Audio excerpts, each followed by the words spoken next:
Salqin kunlar kelishi bilan dasturxonlarimizdan o'rin oladigan turib, qadimdan yetishtirish oson va foydali sabzavotlardan biri sanaladi. Unga munosabat turli davrda turlicha bo'lgan. Misrda uni oqsuyaklar mahsuloti deb hisoblashmagan, chunki uni ehromlarni qurgan ishchilarga berishgan ekan. Qadimgi Yunonistonda esa uni sabzavotlar qirolichasi deb hisoblashgan.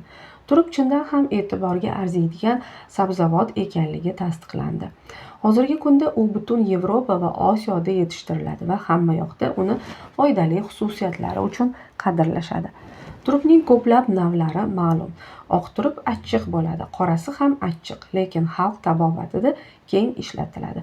Osiyoda Xitoy turpi o'sadi. Uni Marg'ilon turpi ham deyishar ekan. Bu nav yuqorida aytilgan ikki navchalik achchiq emas.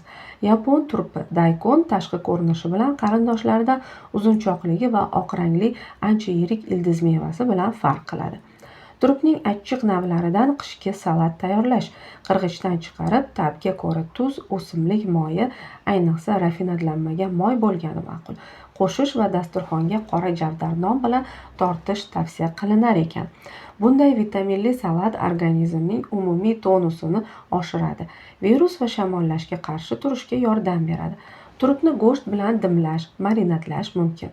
Fransiyada qovurilgan turp parraklaridan hattoki sho'rva pishirishadi. Marg'ilon turpini xomligicha ham yeyish, turli salatlarga qo'shish mumkin. Uning tarkibi va xususiyatlari haqida nima bilamiz? Turpning hamma navlarida fitotsidlar mavjud bo'lib, aynan ular ildiz mevaga o'zgacha ta'm bag'ishlaydi va viruslardan bizni himoya qiladi.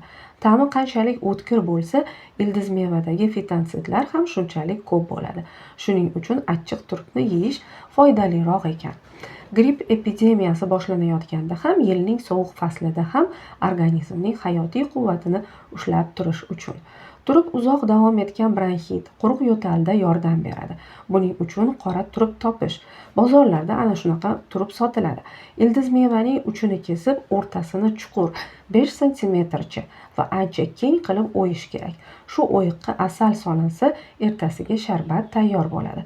Bu sharbatdan kun davomida ovqatdan 40 daqiqa oldin bir necha marta bir osh qoshiqdan iste'mol qilish lozim. Zaruratga qarab asal solib turilsa, sharbat hosil bo'laveradi.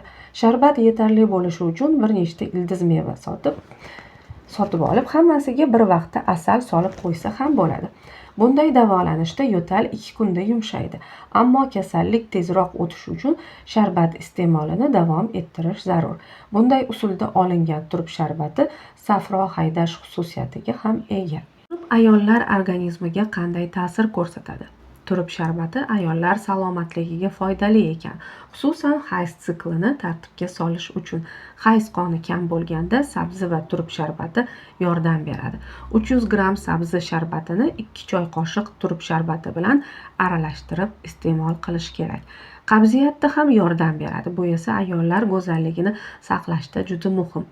Turp iste'moli terining ko'rinishiga ijobiy ta'sir qiladi. Tirnoq va sochlar esa mustahkam va serjilo bo'ladi. Buni ildiz meva tarkibidagi nikotin kislota ta'minlaydi. Erkaklar organizmiga turp qanday ta'sir ko'rsatadi? Turpning erkaklar uchun foydasi shundaki, u spirtli ichkilikdan keyingi karaxtlik sindromini yo'qotar ekan.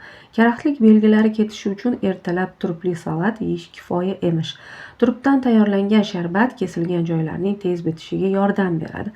Turp sharbatidan yaraning ustiga kompress bog'lash lozim. Turp testosteron darajasini oshirish, shuningdek prostatitning oldini olish, yurakni mustahkamlash va infarktdan himoyalash xususiyatiga ham ega. Buning uchun turpni bir haftada kamida 2 marta yeyish lozim. Fitotsidlar jismoniy zo'riqishdan keyingi og'riqlardan xalos qiladi. O't tosh kasalligida turpni qanday iste'mol qilish kerak? O't tosh kasalligining sababi safroning turib qolishi sanaladi. Buning oldini olishga turp sharbati yordam beradi. U ajoyib o't haydovchi vosita sanaladi, ammo me'yordan oshirib yubormaslik juda ham muhim. Turp sharbatini kuniga 3 marta ovqatdan so'ng 1 soat davomida 100 gramdan iste'mol qilish kifoya. Jigar kasalliklarida-chi? Sabzavot tarkibidagi oltin gugurt o't hosil bo'lishiga yordam beradi. Shu tufayli jigar va o't qopining faolligi ortadi. Turp jigarga foydali deb bemalol aytish mumkin ekan. Ammo bilib qo'ying, turpning hamma navlari oshqozon va ichak faoliyatini kuchaytiradi. Bu shubhasiz foydali, lekin oshqozon-ichak trakti kasalliklaridan qiynaladigan odamlar e'tiborli bo'lishlari lozim. Ularga turp iste'mol qilish tavsiya qilinmaydi. Buyrak kasalliklarida ham turp iste'molidan ehtiyot bo'lishga to'g'ri keladi. Har qanday mahsulotni tanovul qilishda albatta uning foydali va zararli jihatlarini unutmaslik, doimo e'tiborda tutish kerak.